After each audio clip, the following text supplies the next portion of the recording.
Bonsoir les gens, nouvelle vidéo, chapitre 13, le syndrome d'Abraham. Alors il y a un vide au niveau du chapitre 11, c'est normal, c'est parce que j'ai pas encore fait la vidéo. Et elle s'intitulera du pari et des jeux, comme je vous l'avais dit. Effectivement, au cinéma, on ne tourne pas forcément les scènes dans l'ordre chronologique. On les remet dans l'ordre au montage. Pourquoi? Parce que il y a des problèmes de script. Exemple, si un acteur doit se laisser pousser la barbe, il vaut mieux tourner toutes les scènes où il a cette barbe plutôt que de tourner une scène où il a la barbe, euh, de le faire se raser et puis de tourner une scène où il n'a pas la barbe et puis d'attendre que la barbe repousse parce que là on n'a pas fini, le temps passe et voilà on perd du temps, etc. C'est pareil dans les interrogations. Quand vous faites une interro, il vaut mieux faire les problèmes que vous savez déjà et revenir après sur ceux avec lesquels vous avez du mal, parce que ça vous évite de gaspiller du temps. Il y a une phrase qui dit « Il vaut mieux un tien que deux tu l'auras ». Voilà, simplement la petite parenthèse. Maintenant, je reviens au syndrome d'Abraham. Pourquoi je vous parle de ça? Parce que c'est en lien avec les mesures qui ont été prises par rapport au Covid-19. Certaines mesures sont paradoxales, dont une en particulier qui concerne les enfants, c'est de porter le masque 8 heures par jour en allant à l'école. Pour moi, c'est une mesure aberrante. Pourquoi? Parce que en fait, le masque, il sert à se protéger des postions et de la contamination, mais le porter tout le temps, c'est pas bon pour la santé. Mais ça, j'y reviendrai après. Donc, je vais d'abord parler de l'histoire d'Abraham qui vient des écrits saints. Alors, les écrits saints, on peut les interpréter au premier degré, mais c'est pas bon non plus parce qu'on n'en retire pas l'essence. Les conteurs d'avant, les anciens, ce qu'ils faisaient, c'est que ils racontaient des histoires. D'ailleurs, j'adore Des monstres et merveilles, je vous conseille d'aller voir, c'est assez ancien, c'est avec John Hurt, et John Hurt fait celui qui compte les histoires. Et il y a des morales dedans, comme dans les Fables de La Fontaine, et dans les écrits saints aussi. Mais il faut savoir traduire ce qui a voulu être dit. Et donc, dans l'histoire d'Abraham, il y a quelque chose qui a voulu être dit, et ce message est mal retiré à notre époque. C'est la célèbre phrase « L'enfer est pavé de bonnes intentions ». C'est-à-dire que c'est pas parce qu'on a une bonne intention qu'on prend forcément la bonne direction pour la réalisation qui est en rapport avec notre attention. Bon, c'est un peu compliqué dit comme ça, parce que ça fait un peu formule comme ça, mais vous allez comprendre avec l'histoire. En fait, Dieu va ordonner à Abraham de sacrifier son fils Isaac pour lui prouver sa dévotion, et Abraham va obéir aveuglément, il va vouloir sacrifier son fils à contre-cœur, même s'il aime son fils, qu'il n'a pas envie, mais il est tiraillé et il va choisir finalement de sacrifier son fils.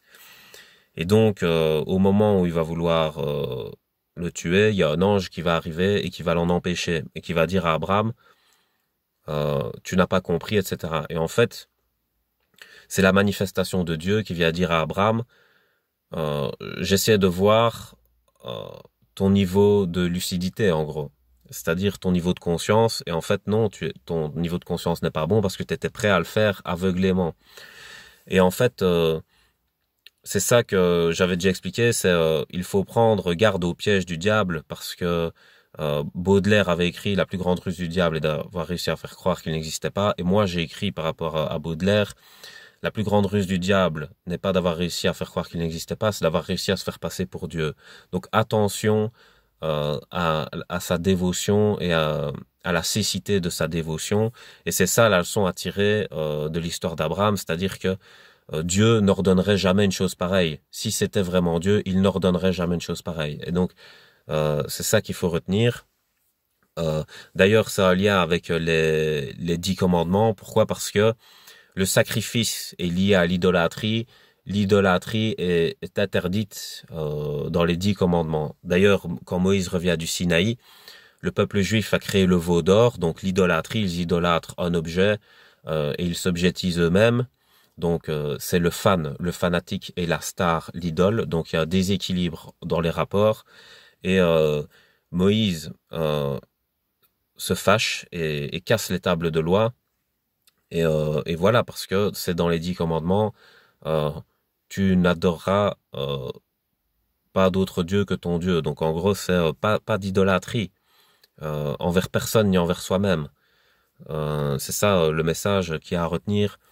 là-dedans. Alors, quel lien, en fait, avec le masque? Ben, c'est simplement que les gens, ils font porter le masque à leur enfant et ils ne se posent pas la question est-ce que c'est sain ou pas pour eux. Et moi, je trouve que c'est malsain. Pourquoi? Parce que il y a une saturation en CO2. Alors, il y a des soi-disant experts qui vont dire que non, etc. Mais il faut bien faire attention avec les manipulateurs. Les manipulateurs, qu'est-ce qu'ils font?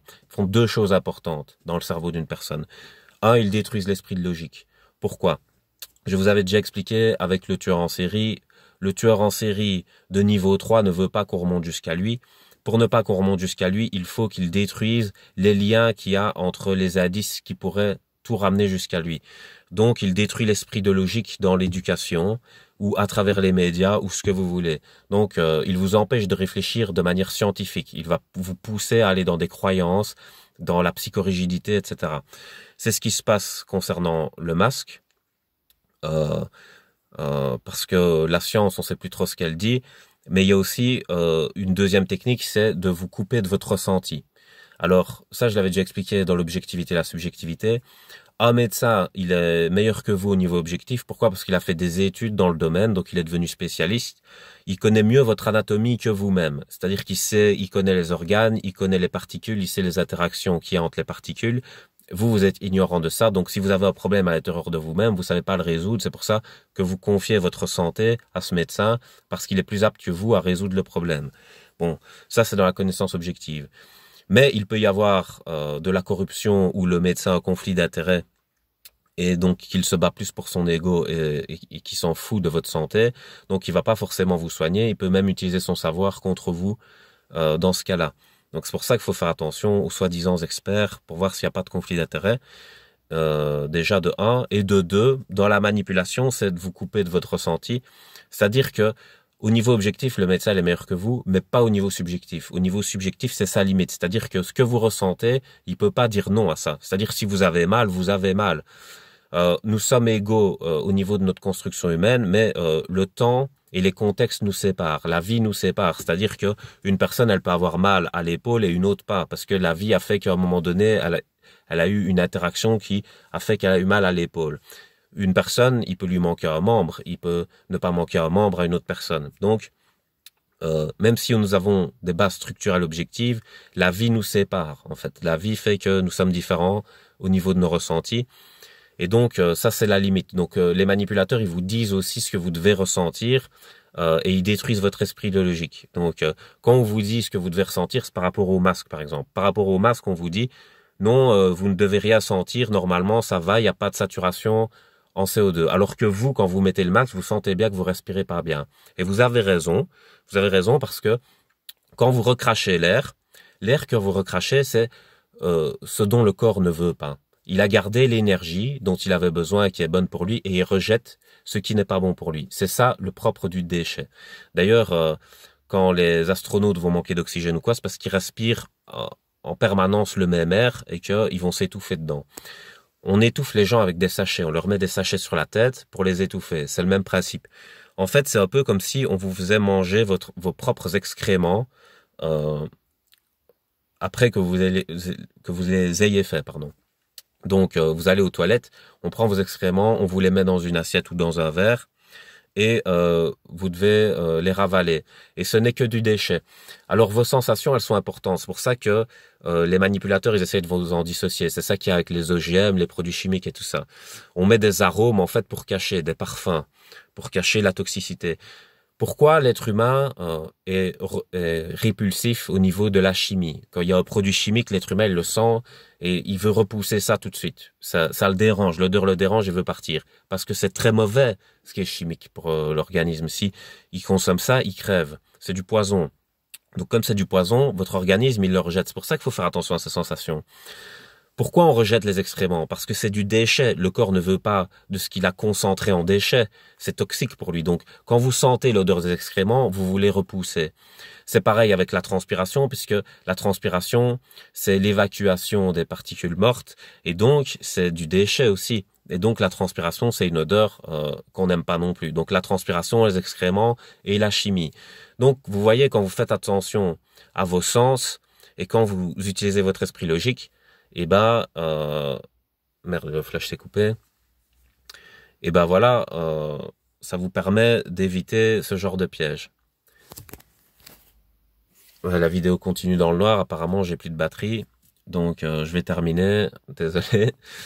Qu'est-ce que je voulais dire? Bah oui, c'est que en fait, je vais terminer sur le lien avec le syndrome d'Abraham, c'est que Abraham, il est trop dévoué à l'information extérieure et il fait pas attention à sa provenance. Est-ce que c'est réellement Dieu en guillemets ou pas? Et donc les gens qui laissent leurs enfants aux mains des soi-disant experts sans se poser des questions logiques eux-mêmes, ils ont un genre de syndrome d'Abraham qui va rejoindre aussi le syndrome de Stockholm, donc c'est un syndrome en plus. Si vous rajoutez tous ces syndromes, ça fait beaucoup dans le quadrillage mental des gens, c'est-à-dire si vous avez le syndrome d'Hérode, le syndrome de Judas, le syndrome de Stockholm, le syndrome d'Abraham, ça fait beaucoup quand même dans une tête au niveau esclavage. Voilà. Donc faites bien attention, prenez soin de vous. Je dis pas qu'il faut pas porter le masque, mais ce que je dis c'est qu'il y a des nuances à faire, c'est-à-dire que si vous êtes entouré de personnes et qu'il y a personne à l'horizon et que vous avez besoin de respirer parce que vous vous sentez pas bien, vous pouvez bouger le masque, vous faites de mal à personne. Voilà. Ce qui compte, c'est de bien faire les nuances et porter le masque quand vous êtes à 2 centimètres du visage de quelqu'un, bah ok, ça va, ça on comprend. Et voilà, respecter les gestes barrières et sanitaires pour éviter la propagation du virus, c'est normal, mais obéir à des injonctions paradoxales de gens psychorigides et tout, ça c'est pas normal. Voilà, c'est tout ce que j'ai à dire, je vous laisse passer une bonne soirée.